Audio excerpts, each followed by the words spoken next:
Подожди, у меня горло пересохло.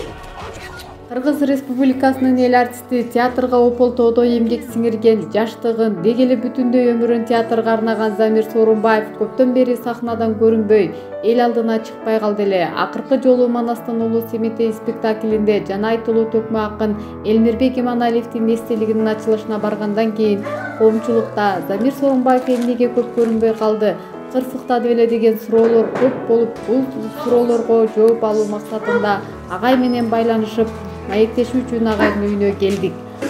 Саламатсызбы агай? Жакшысызбы? Ден соолугуңуздар? Агай биздин жакшы маанай менен тосуп алды. Дайыма эл алдында жүргөн өнөр ээси сахнага болгон сагынычын, кусалыгын жашырган жок. Саламатсызбы агай? Саламатчылык өзүңөр кандай, жакшысыңарбы? Ыйгайын дорожоңор кабыл болсун. Ошо бизге бүгүн маек берүүгө убактыңызды бөлүп, макулдугуңузду бергениңизге ыраазычылык билдиребиз.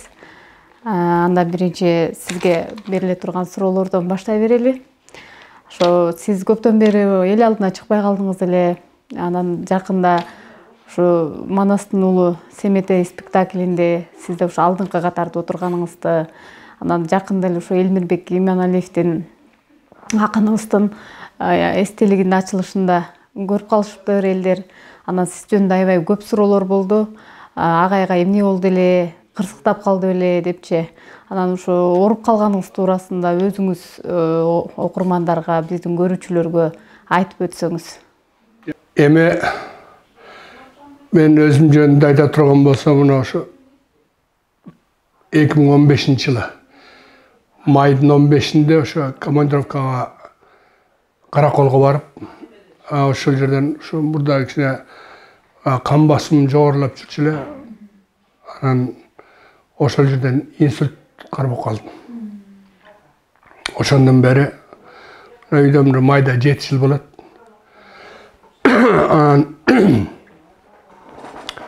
Азыр эми үйдө отурабыз.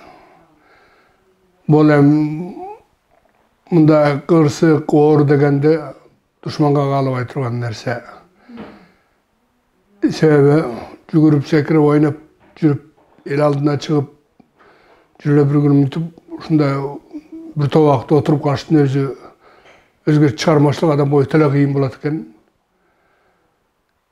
Айла жок, эмне кылат, буда бир айдын сыноосу деп, ошо шыпаасын берсин деп чыдап отурабыз. Анан үйдө отурганда көп нерселер ойго өтө келет экен. Басып өткөн жолуң, балалык чагың, анан кийин кимди капа кылып алдым, кайсы жерден ката кетирип алдым деген ойлор сөзсүз келет экен. Ар бир адам муну угуп деле жүрөбүз, мен ачып аткан жаңылык деле эмес. Ошондон улам ойлоп, театрды көп ойлоп, театрды мен ушунчалык мен башка иш колуман келбейт. Театр ушу мен бала кезимден театрда чоңойгом, театрда өстүм, окудум, чокудум, келип иштедим. Театрдын баардык баскычын басып өттүм десем болот. Жөнөкөй актер болуп кирдим. 92-жылдан баштап режиссурага аралаштым. 30 жыл көркөм кеңештин мүчөсү болдум. Андан кийин ушу театрдын 11-жылы шайлоо менен көркөм жетекчи болуп шайландым. Бир жылдан кийин бизде баягы академический драматический театрларга көркөм жетекчи болбой, башкы режиссер болуш керек деген ошондой талап коюлуп, анан мен өзүм арзым менен бошоп, анан кийин бир жыл өтпөй эле кайра мен ошо театрга башкы режиссер болуп шайлаштым. Ошо 4 жыл башкы режиссер болуп иштедим. Ошо 11-жылдан баштап ошо ооруп, ден соолук кичине жакшы болбой анан 14-жылдын 2,5 жылдыгында ошондон мен жупушту өткөзүп бердим. Анан 15-жыл жана ооруп калдым. Анан ооругандан кийин мындай оорубай келет да, театрды сагынасың, кусалык пайда болот. Анан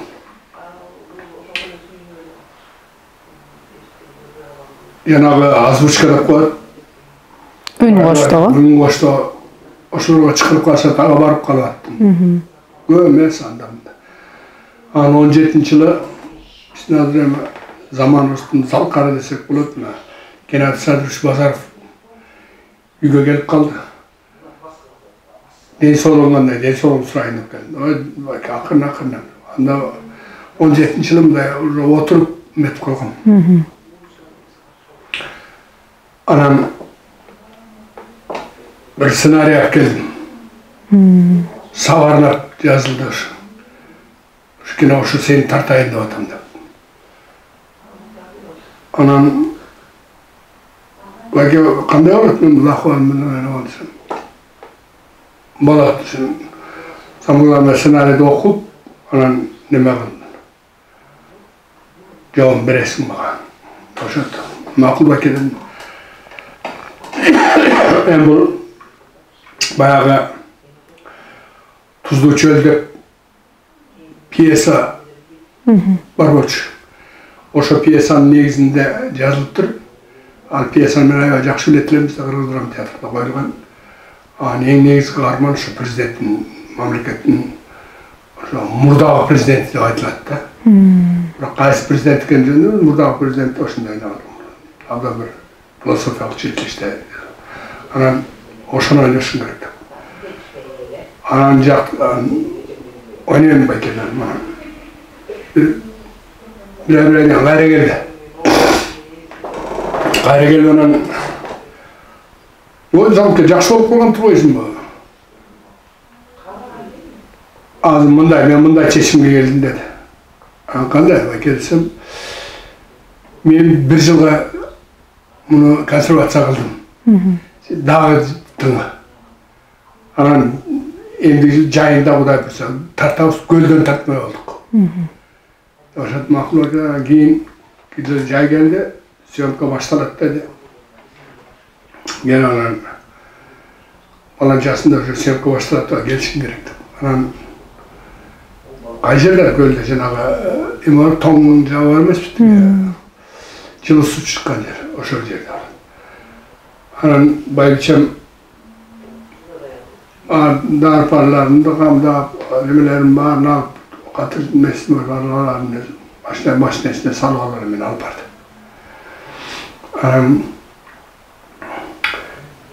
Benim canımda olayım, bekede bu şu, abizet de canımda olsun gerekti.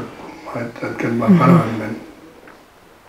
Canımda ayağımda başka kim bilet kanday sastayım. Anam barıp bir ayağa yetkemiz, 15 gün jetpey tartıldık. Erten qaysı kusok bulat. Erten mo kusok bulat deyip surap alam. Geçinde surap bayıcım jattat men bana jakşı görmey emet albayım.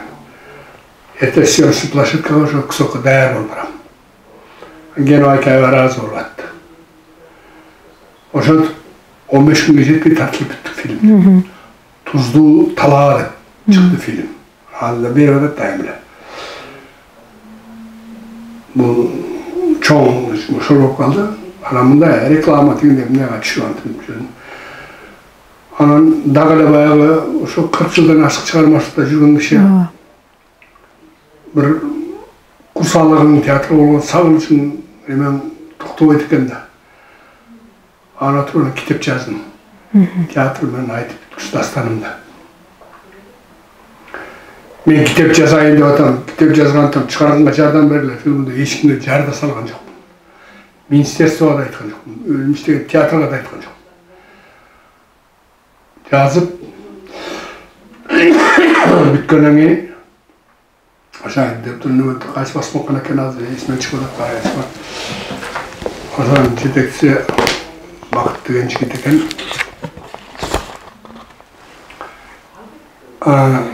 Print Express'ke mi? Ошол жигит колдоо кылып баягы эмесин ылдыйлатып спонсорго тардап алайын деп. Ошо жардамдашты. Бактыгүл Чотурова акын мамилебиз бар, ошо жакшы үй билебиз. Анал редактор болду. Anan Gülmira деген дағы şu hazır prodüser olup, menajer olup, iştep ne yapıyor? Gelin var bizden Narındı Valisi'nin kardeşi. Oşol jardan berdi. Oşol kitapты çıkarıp aldık. Жақсы. Кетеңиз бултурбайбы? Ошо отуруп жазган театр менин айтып бүтпөс дастаным деп. Анан ошол эми сиздер өмүрүңүздү, бүтүндөй өмүрүңүздү театрга арнадыңыз десек болот да, маданиятка арнадыңыз. Анан ушул китепти жазууда маданият министрлиги тарабынан сизге кандайдыр бир жардамдар болдубу? Жок. Эми кандай десем, бу маданият министрлиги тарапка мен өзүм деле кайрылган жокмун, жардам бергиле деп. Мен айтып атпайм, ешкимден жардам күтүп мындай неме кылгым келген жок өзүм деле. Мен өзүм жарат табиятымда ушундай бир неме барбы, анан өзүм эле жана жардам бергендер ошо жанагы Гүлмира деген ошо карындашым ошол жардам берди. Анан жана Бакыт деген бала ошол анан кийин баягы моралдык, материалдык деген түшүнүп көрмөспү. Моралдык жактан дагы мен ошо өзүм бажам болот, Рыскел Димонбеков. Мунун кызысынын депутаты. Ошол улам колдоп, мындай неме кылып отурду. Ошо менен чыгып кетип бул эми буйругу бүтө турган кезде ошол болот экен. Өзү негизи китепти мен бул 90-жылдан баштап мен китеп жазам деп деле ойлогон эмесмин. Баягы ошо 90-жыл ошондо мен ооруп көрсө башталган ошондо эле болуптур. Ошондо курортто жүрүп, анан баягы эртең менен 6-да туруп көлдүн жээгине басып, кечинде эл суюлганда көлдүн жээгине басып ушинтип, анткени ошо баягы көлдүн толкундары ушул стрессти эмени алат, ошондой эмелерди укчуламан, чын эле ошондой экен. Анан ушундай бир ойлор келип, күндөлүк жазып коюп жүрчүмүн. Анан кийин бияка келгенден кийин анан баягы иш менен аласып антип жүрүп анан кийин карасам эле китеп текчемде ошол күндөлүктөр жүрүптүр. Ошондо улантып жазсам эмне болот деп. Бул бир себеби болду. Анын экинчи себеби мен театрга келген ошол жана 2 жылдык театралдык студия бар да, биринчи ошого келип киргем. Ошондо мына көз өтүп кеткен театрдын алгачкы кишин куйган залкарлардын баары менен иштештим. Ошолордун түбүн иштим. Ошолордун акыл кеңешин уктум. Ошол залкарларга менин улуу устаттарым деп эсептейм. Анан кийинки жылдары ошолор унутулуп баратканы мен дайыма жүрөгүмдө бир неме болчу да, ошолор жөнүндө жазгым келчү. Анан ошолорду неме кылайын деп ошолор бар ичинде. Күйөкова, Күмүшалиева, Кыдыкеева, Сыдыкбек Жаманов, Болот Шалтаев, Асанбек Кыдырназаров. Ошол залкарлар. Мен азыр экинчи китебимде могу күн неметкенде жаз келгенде оорулам подагра деген оор бар да. Ошол кармай калып, ана кичине токтоп турам азыр. Анткени мен компьютер менен иштебейм, кол менен жазам. Ошо жаза албай колум шишип өткөндөн. Ошо экинчи китебимде дагы бар. Андан кийинки муун театрдын тарыхын шүгүр мен жакшы эле билем деп ойлойм өзүм. Ошонун баарын камтысам деген бир тилегим бар да. Жакшы. Ошо 2015-жылдан бери ооруп калдым деп атпайсызбы? Анан көп адамдар ооруп, бирок кайра бутуна туруп кетет да. Сизде дагы дарыгерлер кандай кеңеш берди? Бутка туруп кетүүгө аракет кылдыңызбы? Албетте. Эми ким эле болбосун ушу бутума туруп кетсем экен, кайра ишке чыксам экен деген тилек болот да. Менде деле ошондой тилек бар.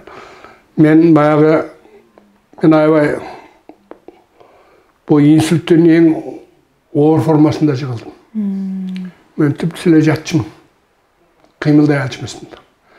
Анан биринчиден Кудайыма миң мертебе ыраазымын. Анан мен багымга деп ойлойм. Ошо Караколдон биринчи мага скорый келгенде ошо азыр аты эсимде калды, фамилиясы эсимден чыгып атат. Хадича деген уйгур беле, дуңган беле ушундай врач. Эчкеке менден кичине анча мынча улураак. Ошо кишинин биринчи жардамы кийин ошо мага атайын Миталы Мамутович да барбадыбы? Керай Кыргызстана. Ада барып ошондагы киши дагы ошо эме чыгарды да, ошо абдан биринчи жардам сонун болгон экен. Жакшы берген жардам. Анан ошо кишиге эгер көрүп калсам, мен терең ыраазычылыгымды айтам. Анан экинчиден мен бир жерде баягы ошо 12-жыл бекен ушу бир Кытайдан ырчы жигит келген. Токуш. Анан ошонун концертин филармонияда берилет деп, анан менден суранып, ошону коюп бериңиз деп. Анан барып ошону коюп бергем. Анан келинчеги Нуру деген врач гинеколог экен. Бияка келип ошо бир жерде да частный клиниканы өтүп ошо иштейт экен. Анан баягы мени ооруп калды дегенде келишпейби. Үйгө келишип анан келди. Баягы бичем айтып,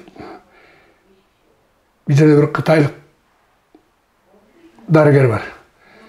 Мен ошону алып келем деп калды. Анан келмейли деп алып келди ошону. Анан Манту деген жигит экен, менден кичүү жигит. Анан бул жана точный массаж деп коет го. Ошону 18 жыл окуптур. Анан кийин ошо келип, анан кийин мени лечение кыла баштады. Кан алды, иглотерапия кылды, массаж кылды, ошентип атып бир айга жетип отургузуп койду мени. Мен отура алчу эмесмин да, жыгылып калчумун. Анан кийин мына ушул күнгө чейин ошо азырда бир жерде улам эс алдырып кайра келип ушу массаж кылып банкага ине саят, ошентип неме кылып турат. Анан мына бул жигитке ыраазычылыгым бар. Анан албетте үй билем, байбичем, жанагы неберем, 22-де улуу неберем. Ошого карайт, кээде ата шаарга алып келейин, машинасына шаарга алып чыгып абаз кылып антип мынтип келет. Анан Кудайга шүгүр жакшы, анан жана сурооң жакшы болду. Анан улам эле мына басам деп, анан мен аракет кылып атам. Балким буга чейин кичине жан кыйналганда моу 2 оор бириксе жаман экен да, подагра карбатынып өткөндө мүмкүнчүлүк бербей аткан ошо. Жалкоолук кылдымбы? Анан биз мына ноябрдын 10-да неберели болуп атып, 2 неберели болдук, эгиз улуу бала Сайбек. Анан бүгүн да келишпей, азыр келишет го иштеген. Анан мен айтып атам, могу күн жылысын жерге чыгууна айтса баардык неме шарт бар. Ошо тренировкага жабантып басам деп тилек кылып атам. Жакшы. Ошо Кудайым тилеңизге жеткирсин. Рахмат. Мына 2015-тен бери сизге маданият министрлигинен келип турушабы, кабар алып турушабы, жардамдарды көрсөтүп турушабы? Эми сиздер бүтүндөй өмүрүңүздөрдү ушу кыргыз маданиятына арнадыңыздар да, болгон эмгегиңиздерди сарптадыңыздар, маданияттын өсүп өнүгүшүнө чоң салым коштуңуздар. Баягы адамдын көңүлү гүл дегенде мен мисалы үчүн мамлекетке, жетекчиликке, министрликке капачылыгым деле жок. Себеби ошо мен ооругандан бери 3-4 министр алмашып кетти. Бирок ар бири келди. Келгенде ошо бир жолу ошо Түгөлбай Токтогулович да министр болуп келгенде өзү келип замке жакшы саламыбызды деле эмне кабарлашпай да капа болгон жоксуң деп. Түгөлбай Токтогулович, мен капа болгонду билбейм, мен капа болгон жокмун, эмне капа болом? Ал акыбалымды сурайын деп келдим, 2 жолу келди. Андан кийин жумалып көз өтүп кеткен министр ада келип кетти. Кайрат Иманалиев постоянно келип турат. Бул 23 жашта биринчи жазган пьесасын мен койгом, Курман Жандаткан. Аны дайыма кабар алып турат. Azırkı ministr de geldi. Andan çıkarı birinci tüge Algetken Raşadır'ı hükümet başçısı koşkarlık. Abulgaziyev. Yok, andan vuruk. Sapar? Sapar İsak. Al kişi geldi. Gelip alakı aldı sıra şuntip ne mesele olsa düz gayrılığınız deyin dedim. Anan ben ayttım. Men eştike sorayım. Ben memleketke kapatçılığım yok. Ben 30 yaşımda emgek singirgen artist oldum. 43 yaşımda el artist oldum. 38 yaşımda el araltısılık laureat oldum. 42 yaşımda ardaklı profesör oldum. Anan tövde Kudaydılı turayım. Ben narazı oldum. Ben nemem yok desem sen Alman yaptım. Anan materialdık yardımını da verip gitti. Anan onlara razılan hiç nemem yok. Айтып калбадыңыз ба, ооругандан кийин сахнаны сагынат экенсиң, куса болосуң деп жанан ошо бизде көп маданият кызматкерлери театрда, ошо сахнада жүрүп анан ооруп калганда, үйдө отуруп калганда сиз айткандай булугуп куса болушат да. Анан ошого бизден мындай эч кандай шарттар түзүлгөн эмеспи. Маселен сиз ушул турушуңузда деле ролдор болсо сахнага чыгып ойногонго даяр белеңиз? Албетте даярмын. Себеби баардык ошо мен жана өзүм айтып аткан бук тилек каалоонун баары мына жерде да. Канчалык неме кылса да ошо бир неме кылгың келип турат. Анан бирок мен бир нерсени түшүндүм да, бул zaman, mezgil, vakit, sayasat, көп нерсени неме кылып коет өзгөртүп коет бир формациядан экинчи формацияга өтүп атканда же бир неме кылганда бийликтин тез алмашканы ушулардын баары тең абдан бир туура эмес таасирлерин берип коет экен. Мурунку менен кийинкинин байланышы үзүлүп калат экен. Муун менен муундун ортосунда байланыш үзүлөт экен. Анан кийин кеткенин келгени жамандайт экен, келгени кеткени жамандайт экен. Ушундай бир нерселер болот экен да. Анан ошон үчүн мейлі азыр баягы мурунку муундагы чыгармачыл адамдар биздин театрдан 90% кетип калды. Кийин бүт жаштар. Булардын өзлөрүнүн билгени бардыр деп коесуң. Ал эмес кээде отуруп кечээ мына жаңы ремонт бүтүп театр ачылды. Барып келдиңиз? Бардым. Анан бир ай репертуарды койгон экен, карап отуруп анан капа болуп келдим. Мен коюп кеткен спектакльдердин эмне үчүн репертуары коюлбойт? Коюп койбойсуңуз, ачуулар ушунчалык байбичем айтты, нерв иштетпешти анан. Кийин ойлонуп отуруп, мейли булар, бир билгени бардыр деп койдум. Анан эжең барып айткан экен, айтса, эмкиде баягы деп эле болуптур деп койдум.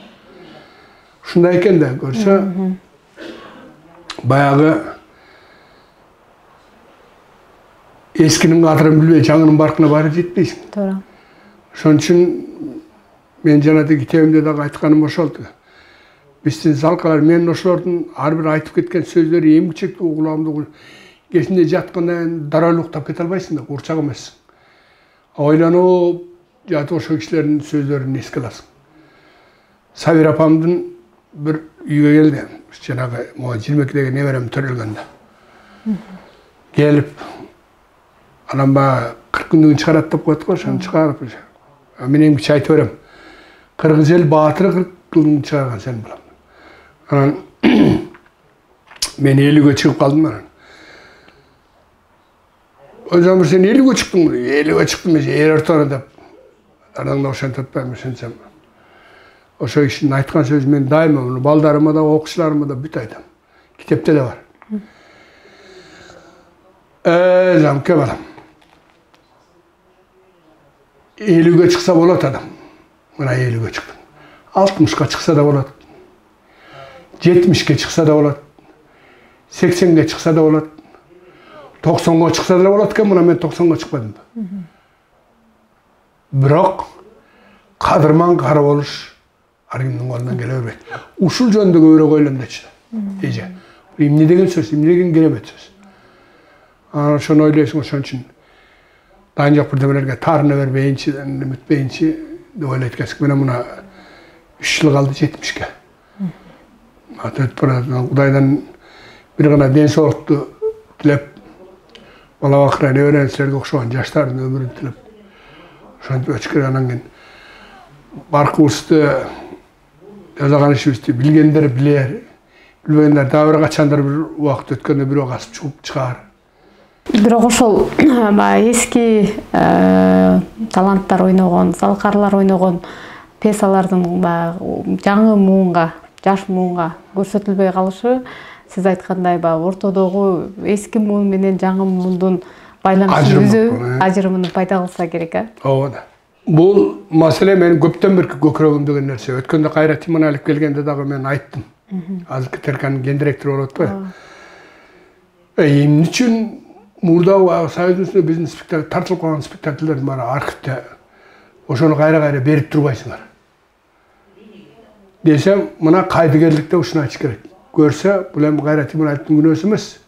Ошол жанагы мурда пленкага жазылганда, ошонун баары кийин диске көчүрүлбөй калыптыр дагы алып апарат деген вообще жок экен, чыкпай калыптыр. Ошентип архив өлдү деген сөз да. Мына маселе ушунда болуп атпайбы?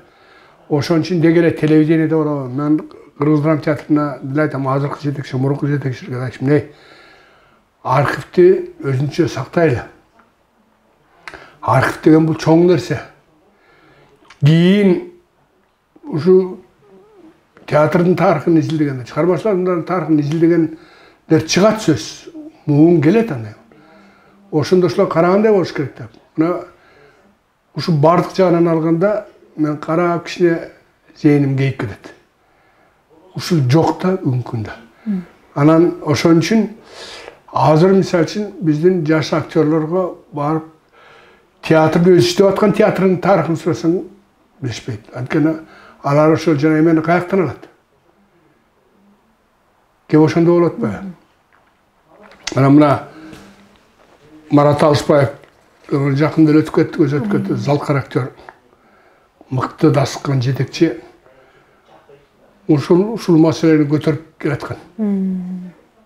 Анан эми мына жанагы оору жармашып көзү өтүп кетти. Мына кеп ушундай болуш керек. Жетекчи болуп келген киши ошо отурган креслосын эле машыкканбай, ал өзүнүн бир акыл парасаты менен, өзүнүн алып келген идеясы менен келиш керек. А бизде деген акыркы жылдар эмне болуп калды? Мейли министрлик болсун, мейли мындай жетекчи болсун, алып келип эле баягы орустар айтмакчы, как перчатки меняйт, шакыл. Анда болуп ошон үчүн баягы өсүү жок болуп аткан ошондон деп ойлойм. А Союздун учурунда баягы бүт тепкичке комсомол деген эмне деген чоң уюм бар эле. Ошол кандай таптап койчу эле. Ошентип анан кийин ошондон чыкканда кадр баарын чечет.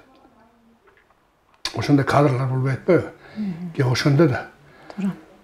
Ошо Марат Алышбаев раматтылык агай жөнүндө кеп козгоп калдыңыз. Ошо сиздин мыкты досторуңуздун бири болгонун деп угуп калдык эле.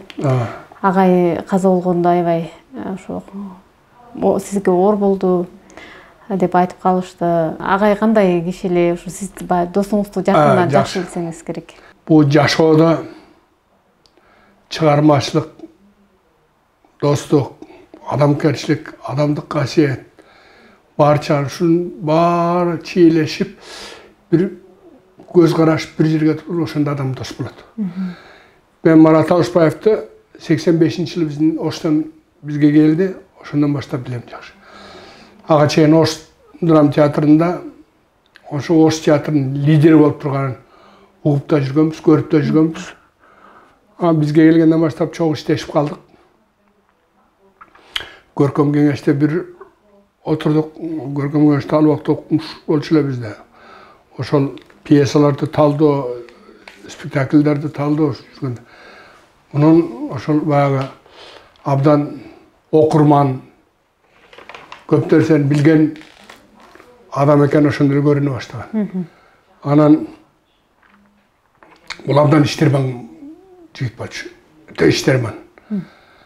Анан кейін түрлі жаным беріп іштеші де театр дегенде ушунчалык. Кейін бұл ошо Чүй театрына директор болып кетті.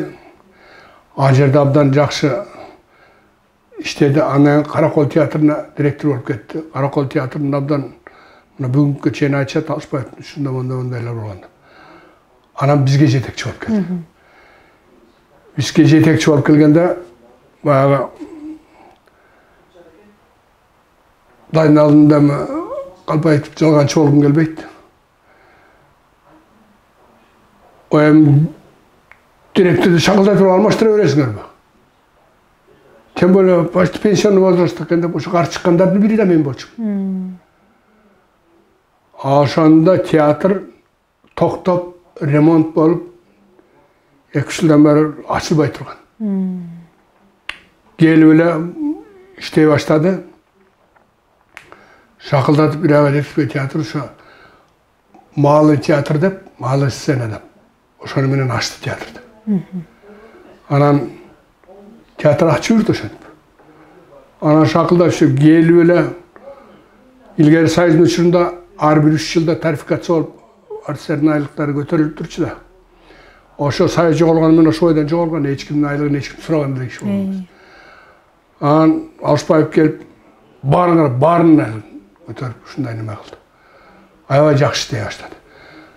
Анан эле бир жылдан көркөм жетекчи шайлаш керек болуп калды театрга. Анан шайлоонун немесинде 3 киши койдук. Анан кийин мен көркөм жетекчи болом деген деле бир эмем деле жок болчу. Коллектив көтөрүп ошентип анан кийин мен өтүп мен көркөм жетекчи болуп калдым. Анан макем менен чакырып эле дароо айтты. Замке мындай кылабыз. Чарбалык иштердин баарын тең колуман келишти жибит. Неме кылам, чыгармачылыктын баарын өз колуңа аласың. Макул өгөз келишип ошентип аны иштедик. Бир жыл аябай жакшы иштедик. Анан бир жылдан мен жана кеткенде эле кайра ошо мен кеткенде эле бир аяга жетпей эле кайра башкы режиссер кылып шайлашты. Анан кийин башкы режиссер болуп калдым. Аны ишибизди уланта баштадык. Эми ошондо мына бир нерсени байкагыла. Мурда Союздун анда плановый экономика эмес беле. Ошондо жылына 5 спектакль коюлчу, 5 спектакльди ошол министрлик каржылап турчу ар бир постановкага. Ошол токтогон ошо эч каржылабай калган. Анан макем келип мага айтат: "Замке, биринчи кварталга көркөм кеңешиң менен кеңешесиң, эмне кыласың? Чечип мага списокты бергиле. Кайсы спектакльди коесуңар? Мен акча топтой берейин." Анан шак көркөм кеңеш менен кеңешем дагы репертуарды кабыл алабыз. Берип, акча даяр, баштай бердик, баштайбыз.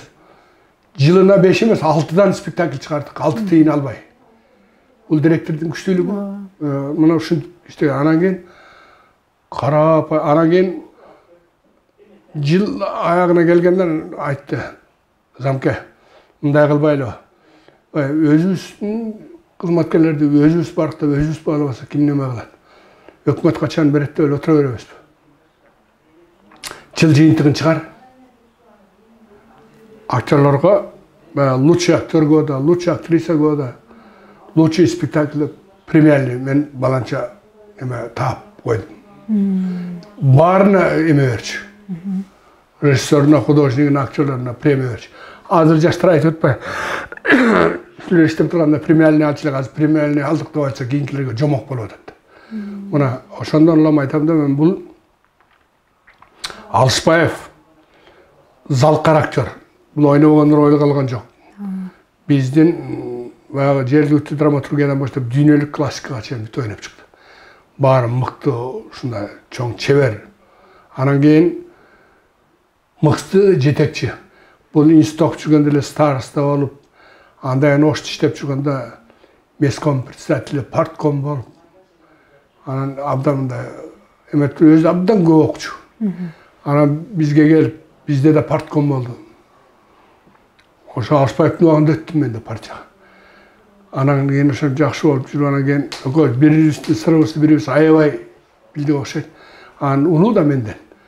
Анан өзү анан кийин жаран айтты: Zamke senin tazalığın, senin hakkın şunday cevap. Mına men ulumum da men oğuzuma çıksın men dostum da aytayın senin. Ana koşun dost bol kalmamız. Men kitabımda çıkanda birinci üyüne barıp şikaletkim var. Barıp berdim. An make mına kitapta özüm alıp geldim. Çıktı mına kitap. Desem oy zamke da alanan. Birinci alıp geldim. Antkeni Gevgiş kitapta da okuyaydı. Senin okuruna işinem ben de o şey.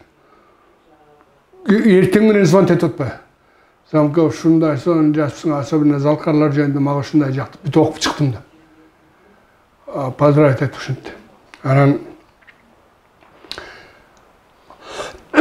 adam qatarda şunday bir öte jerge jakın jönököyledi. Mına teatrda şu 5-6 yıl işledi. Atayın direktörü bölüngen maşina, şu maşinayı mingen yok. Joe var, Joe geçiyor. Ama ki maşinayı minmişim desem, açtı, aga benim tetki Almatiyski yaşamını şu günde ertemene çıkıp gayrı geçtiğinde apartı intimidde. Benzin koratandan şu benzinmenin administratörler iştep yapıyor, taşkalar uyuştursun. Dep koyucu. Ankara, tangaçım. Şunday taz adam öyle de. Anan Mına oşo ölörün eki umurun ızvantıken mağa. İçine güncasıyla gümbürkösüle mağa çalçı. Zamke deyse olunғандай, anında padagras var bolçu da. Gümbürköle doğruğan жоқ bu, morgan жоқсың bu. Men tünde putu olum or çıktı. Oymake menki doğru da tur. Tanrımıza mına kişide çidaylan mı? Jaz gelip güncülüktünü ötkö çoğday birisi yaxşı. Özüm kandaysın desem. Özüm kadınak bana kişine basıp atam, geçe eki günden beri güncağına Tuğalım olup gayrı basıl bağlı. Atak basıp atam de oşenken, kadınak bana kişine. Ananda kuday bürse bu tölgüge, primeraga varabız da. Desem, barsak жақсы ұрат de oşen. Anan ne ayda atkamız? Eki günden öyle bu ejeng jardan iyi mağa kavar gelip de oşen kaza olup kaldı. Şunu da aytı böyle öpkö jiromdu bir jülüp algандай oldu. Ayva jomon boldum. Ben ekili gün bolbol böyle süleşken bu kanday. Görse o ajal gelgende al kimin jüregi orup kim korup kaldı degende karabait eken. Ajallılık degen işleken. Anan keyin ben bardım Pokoronga. Aradan jabon boldum. Gayra 75 yaşka karagan kuragında kaçıp oldu. Gayra 75'te dep öyle çıkmasın. Öyle bir şayda attın, özünü özü karagan şunda. Öte aksoyuk çalış. Şunda jigitile de. Ne kılav sen? Armandı düğüne degen şu. Anam jatkan yer jaylı olsun, toprağım maylı olsun deybiz. Şöyle dostum, onun bağırmağa zvanteti baştaşta. Zamke artık olsun, yokun жақсы dosulengar. Şimdi ne alasın? Koldan gelse tangar, acaldın koldan jülüp elatlık. Koldan gelmegen iş eken. Acalık ayla çok. Ayla çok bolup kaldı. Atak emi mınday jetekçi, mınday aktör. Kaçan törület, kaçan gelet, bir kuday bilet. Oruslar aytat, nizamin yok, ne bu ayt. En aytatlım, doğru emas söz. Buvay. Antkeni alışpayıptın orada toltan artistler gelet, jıldile geleveredi. Anda gep çok. Biroq alışpayıp bolup kele albaytı. Kelbeyt al, bütün alışpayıp bilen getdi. Masala şunda bolot ba. Oşol jönündө böyle oylashubuz kerekmiz. Özgöçe zalkarlar ketip atkanda bizki bayagı böyle şu akıllar şu süйлöşüp algan birinin arkasına biri ketip kaldı zalkarlar. Mına özünün ele kursdaşı Muhammed Toktubayev degen ne degen aktör ele. Çoğun talant ele. Oşo estigen kişi yok. Anan keyin güybögen jerim gül bolup ketет.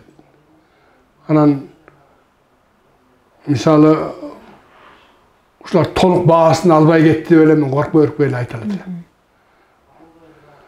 Şu olup kalganda şu dile kimisi ayağı bilmem görgös Manasor denen şu Alışpayıp dile görgös olmak. Uagında Manas'ta ulsumet edip birinci Muhammed Toktubayev'in onda mamleketlik silikti berbey olgan.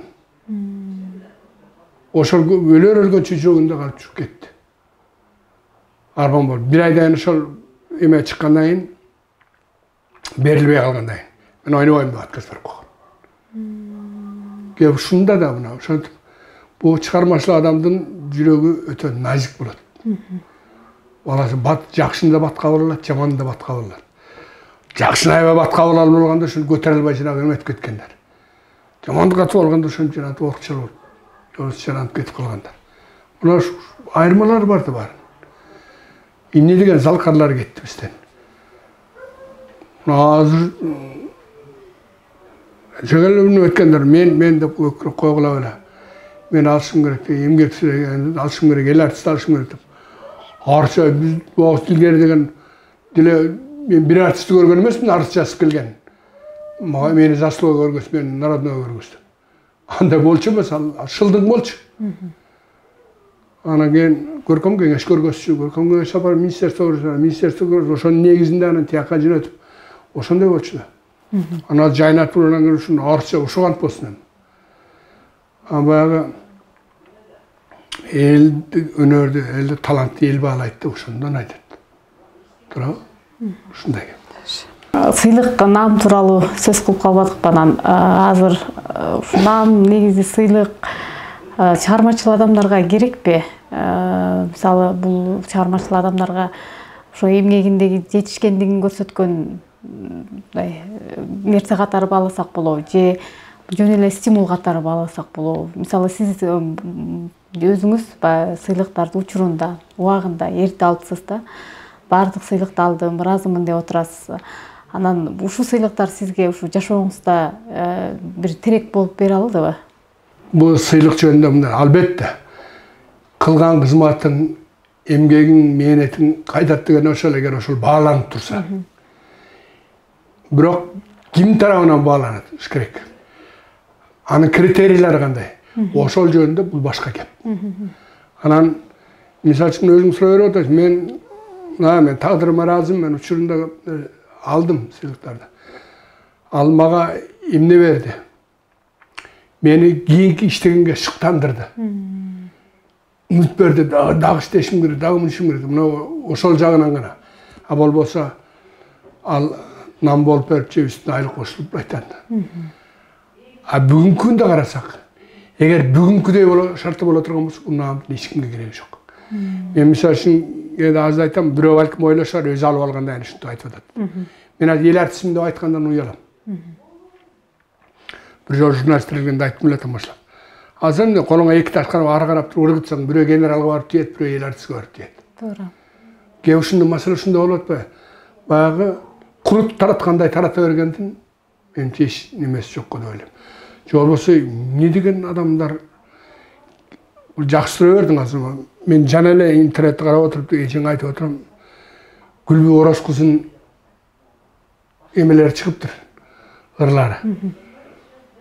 Ушундай сонурда жүрөгүмөн ушундай бир башкача да.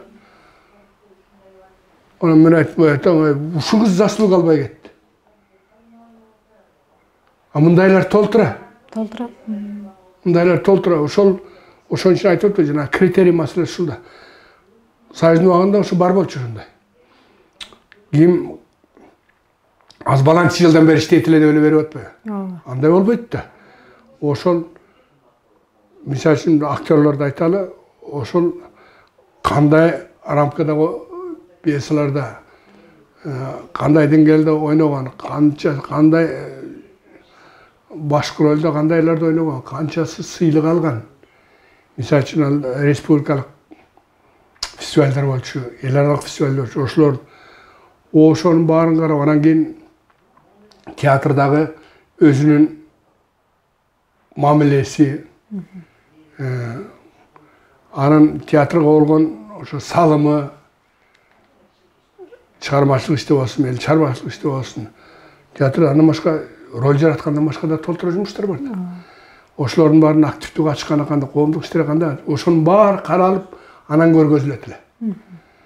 Мисалы менин эсимде, мен эл артистке көргөзүлүп атканда, ошол эмеден көркөм кеңештен көргөзүлүп, министрликтен көргөзүлүп, андан кийин Первомайский акимчиликтен ошол жактан көргөзүлүп, ошондо таң калгам. Бөрөмбашкы райком партия мен барсам, комиссия отуруптур. Ичинде бир эле Чолпонбек Базарбаев чыгармачыл адамдан. Ошо киши бар экен, калгандар бар. Тиги заводдун директору, бул заводдун директору, наркы мекеменин жетекчиси. Булар берген суроолорду баардыгын жөн эле уктап атканда чукуп коюп, ойготуп болсо жооп бере турган суроолор. Эмне ойлонодуңуз эле дейт. Анын баарын эле жаткы элем. Каякта төлөйдүм дейт. Анын баарын жөн эле айтып бересиң. Ошентип көнүшчүлөр да болгон. Анткени ошонун баарын өтүш керек деп боптур өткөнбүз. Ушундай да анан азыр мына эми бул менин айтып аткан сын сөзүм эмес, бул элдин арасында эле сөз болуп атпайбы азыр. Эмнеге берди, тиги эмнеге берди деген сөз эл арасында толук эле жүрүп атпайбы. Анан ошол ачык болот. Тиги эмне бербей атат акышка. Ошол анан кийин жана банкы куудулдар сатира кылып ойноп атышат азыр. Эмнеге сага эмгек сиңирген бербейт? Жок, мен жашай турам. Ал бизде деген өлөргө жакындап калганда берет. Анан мына ушунун баарынан жыйынтык чыгарып анан кийин ортосун алыш керек да. Ошон үчүн эгер бүгүнкүдөй деңгээлде, бүгүнкүдөй критерий менен мындай бааланып бериле турган болсо кереги эле жок. Мына бизде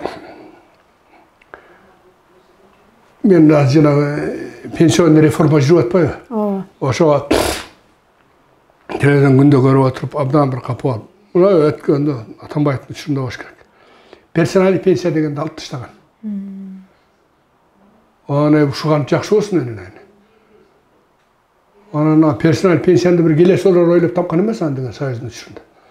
Ал ошол мамлекеттин алдында эмгек, ушу өзгөчө эмгек кылган үчүн ошолорду ошентип берчү. Анан мен 2016-жылы эмеге чыктым да, инвалидскке чыктым. Мен ошондо пенсияга да жашым келген. Пенсияга чыкканда экөөнүн документин өтсөк,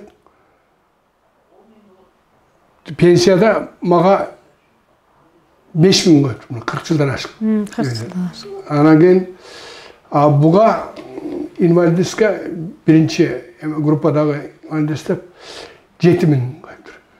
Анан экөөнүн бирөөнү алыш керек экен. Көбүрөөк муну алыңыз деп ошо лежиңе мейл деп коюптур. Анан менде журналисттерге интервью сураганда мен айткам, ошо мен тетиги ушуну ойлоп таап иштеп деп аткан жогорку кеңеш болобу, соцмат болуп мен суроо берет элем деп. Айнанайын, пенсия деген бул адам өмүр бою чогулткан акчасы. Туурабы? Бул деген кырсык да. Ушундай кантип болсун? Туура. Ушуну мындай бир неужели ушуга дагы акылга экинчи, үчүнчү бүтүш керекпи? Жөн эле мындай ойлонуп логикасын албайбы?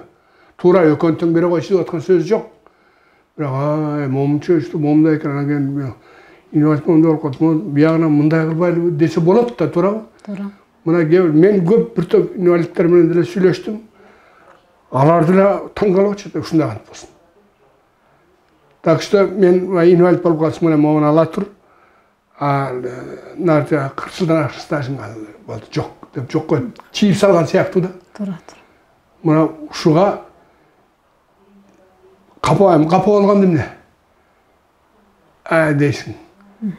Анткени ушундай нерсени ойлоно турган бир киши жокпу деп ойлонуп кетесиң. Болгон ошо. Ошо өзүңүздүн мындай жүрөгүңүзгө абдан жакын, өзүңүз аябай ыраазы болгон сиздин ролуңузду уксак, кайсы ролуңузду аябай баалайсыз? Эне 9 ай көтөрүп, толго тартып төрөгөн баладай эле болот. Бирок ана ошондой болсо да, өзүң табитиңе жакын, жүрөгүңө жакын ролдорум бар да. Мен Токтогул Абдымовдун Абир кечирбейтинде ошо 80-жылдары Масарыктын ролун ойногом. Бул Москвада да көргөзүлүп, абдан чоң ийгиликке жетишкен да. Мен ошол ролду өзүм аябай жакшы көрөм. Азыр деле болсо ойнойт элем деп кетесиң да. Анан албетте мени көп болуп, элге журтка көп тааныткан бул Манастын Семетей. Муну мен 25 жашымдан 50 жашка чейин ойнодум. 25 жыл. Анан бир ролду 25 жыл ойногон актерлор таптагыр жок деп айтпайм, бирок саналуу эле болуш керек. Ошол ролум. Кинодочу? Kinoda, men kinoga geç geldim de. Antken sebebi bizim Nuavus'ta var, Sayızın uçurunda. Ben tiyatrda 20 repertuar olsa, ay sayın jirip turar. Oşonun 18'inde başka rollerde oynayacağım. Takır boş açmıyorsun, boş açmıyorsun. Oşon için anam men de tiyatr, kinoga getem de uykumçuluk anlamasın. Anam kinonda bir özünçe sistemalar var boç. Anam bir-iki yıl göngül kalıp kalıp oşondan, anam men özüm bir mınday burulsam gayrılbagan kişim, şunday nemem var. Ana fotoprova, kinoprova dep koyulan birokta. Öttüm dep kutuktap kelip, anan keyin 2 günden başka bir almaşıp kalgandарды görgende irenjip kalıp, anan keyin provasına da barчы эмесмин, kino provasına da barbayman kerekçilik koyup. Şunday meseleler bolganda. Anan Murak temlimeni men kinoda muna Genova ekeni, bu akırkılan magikan dep esepteyim ben hazır. Ona şunun 80'ge çıkartmaydı. Uşu kişini paylanbay atkanına zeynimge gitti. Ne degen talant? Çoğun talant. Ötkende Bolat Şamşiyev göze tüketti. Bağır çıkıp alıp aytadı. Bolat Şamşiyev, geniyle Bolat Şamşiyev bundayla. Ben oturup iyladım, Bolat Şamşiyev'e 30 yıl kino vermeye koyuptur. Bolat Şamşiyev 30 yıl burun kançadır. 50 yıl ölçtü. Anan keyin bu mamlekettin, oşol bizdin şu tiyişti organlardan kaydıgerligi de. Sebebi men Şamşiyev menen akırkı kinosunda ayağına çıkmay kaldı oş kişi. Ben başka rollerin birini oynap kaldım Arslan Baba'da. Жаңақты қойын періштесі деген фильмде. Мен шындай таң қалдым. Келгенде мына мен өзім оқушыларыма да айтып жүрем. Келген театрға келген артистерге де айттым. Гений тұрбай бұл. Бұл кіші шындай екен айланайын. Темелі езіп отырып, мұзып отырып, шынтып отырып, онан кейін. Шындай іштейді. Бұлар ғана мастер да, мастер. Ona şunday işince arkasında mektebe kalmaya kaldı. Ona Genova eken, ana gen, kamera götürgenim var ki, rejissör olmadı. Ki oşunda olutma. Oşun için uçurunda neme kılış gerekti. Ben anlaytam ki kitabımda var. Şamşiyev, Okeyev, ona Dorunbek Sadırbayev, Melis Ubukeyev. Ona uşulardan mektebe kalış gerekli de. Ona gitti şu oydan çok. Yemazda Genova ekeden savaş, Genova eken bunun göğlerini tolturayla bilim. Oşol buna kişilikeden kratkometraj nemelerden bolsa da canına şakirtlerdi koyup bizde Kırgız dilgetten gelirken usta şakirtlerin жақсы düşünüp var. Oşol үйрөнүп kalış керек de bu işten. Doğru. Oşo adamda dayıma өкүнүч менен кубаныч ортоктош жүрөт экен да анан. Şu bir ökünüşsüz, bir ökütsüz ötken adam çok bolsa gerek negizeci. Anan sizdin şu özüңүздө bir azırdağı can dünüңүздө mындай тынчтык бербей турган кандай өкүнүчүңүз бар? Эмнеге өкүнөсүз? Azdыр köptür el gözüne görünüp kaldım. Uşunu biröөнү da atenim görmey kaldı. Şuga yüreğim ağrıydı. Bir tuğandanım, 3 bir tuğanım 58 yaşında, biri 64 yaşında ertek etip kalıştı. Arar çet çakasını görüp kalıştı, biri kalardan toluk görmeye kaldı. Anan usul ben gökürögümde bir öküp bölüp çıkanlar. Айбек ошо чыгармачылыкта жүрө турбайбы? Анан алдагы эстрада жанрын тандап ошол жат өзүнүн эмгегин элге таанытып жүрөт. Анан ушу эстраданы тандаганына каршы болгон жок белеңиз? Деги эле чыгармачылыкка аралашуусуна кандай карадыңыз?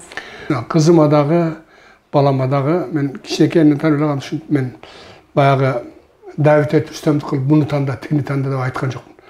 Өзүңөр мен дагы ошондой болгом. Анан көкүрөгүңөрдө эмне жакын ошону тандагыла деп. Мен кызым мектепте баягы сателичем бүткөн. Анан кийин мен бир жолу айттым. Биздин институтта театроведческое отделение ачылды жаңы. 3 эле киши алат. Ошого тапшырбайсың кызымды окшойт. Анткени кызым китепти көп окуйт эле. Адабиятты аябай жакшы билчү. Анан театр немесин жакшы билчү да. Мейли папада барды, бир эле экзамен берип 5 алып өттү. Жарым жылдан кийин келди мага. Папа dedi. Это не по мне, мен окуйм мындан dedi. Ne oldu? Desem 6 aydan beri Murat Bey Rıskılıp'ta ötüyoruz. Ben anım var bilem de biletik edeceksin var bilet de. Ninteres dedim. Meyle kısım özüm bildim. Anan kitap durup Rus vaka, Rus literatürüne öttü. Anan şu ayakta okup kaldı. Ben cana ayet atkalmışlar, apet kadr meselesi gördüm. Anan andayın Aybek. Kişine kendilerine kıldı öyle tuvalet girip yaptılar da everç. Ana bize balan emes tokpaçıpsız, көңіл burçumuz. Men işe etsem bu 9. klas bütkenden haftalar önce çekimler o şarkıda okudu. Ana keyin oşanda okup жүрүp, ana men işteyim papa. Oşanda kaldı. Kalktı işte Indian'da restoranda жұмыс var işte. Men oylap durun ba. Barlı işte официантка olup işte подработка olup işte. Şunu atkan da anan. Gündüre tüm saat 2'ye çeyin gelbeyt. Anan subota воскресенье dedi anan. Sen gündüre işleyeveresin ba. Desem gündüre işleyeyim mi? Anan официанттар деген ismen işleyip de. Dep men şu papa emnege men официантмын deydi. Anan direktörsün bu dedi. Oşançam elə. Ben muzikantım deyip, Hapasko soğuzda açık oldu. Muzika menajeri meskenleri görmüş biz. Talastan gelet onun. Atayın geçti. Olamın karakteri de demedi. Angen akır bilinmeye göre işte. Akırım varsın burada vardır. Olsam jakşırda etken. An mamasına etmeye jakşırda etken oldu. Analıcın Bişkek günü de bir festival konkurs oldu andan jengip boşalttım. Orada çıka başladı. Anam ben özüm bilen şoyda muzika gitti. Hatta özü автодорожный bitti. Bukçattı. Kevo'da Kırgız Ekonomik Üniversitesi'nde okudu. Anam özü andayla çıkarmaçlık şu muzika cezat. Aranjировка kılattı şu emet aldırın. Meylim özüm bilen. Агай ушу атайын убактыңызды бөлүп маек бергениңизге ыраазычылык билдиребиз. Ден соолукта болуңуз, өзүңүз мына айтып атасыз, аракет кылып баскан жатам деп. Кийинки көрүшкөндө ушу сизди басып жүргөнүңүздө жолугушабыз. Рахмат, чоң рахмат. Айтканыңар келсин. Силерде ораза, ушул ягайын ораза күнүңөр кут болсун. Оразаңар кабыл болсун. Жакшылык, чыгармачылык ийгилик каалайм. Чыгармачылык деген бул эми оннес мен да окуучуларыма да дайым айтам. Чыгармачылыктын улуу дайрасында толкунунда калып калбай, жээкке чыгып калбай, эркин сүзүп жүргөнүңөрдү тилейм. Рахмат агай. Саламатта турыңуз.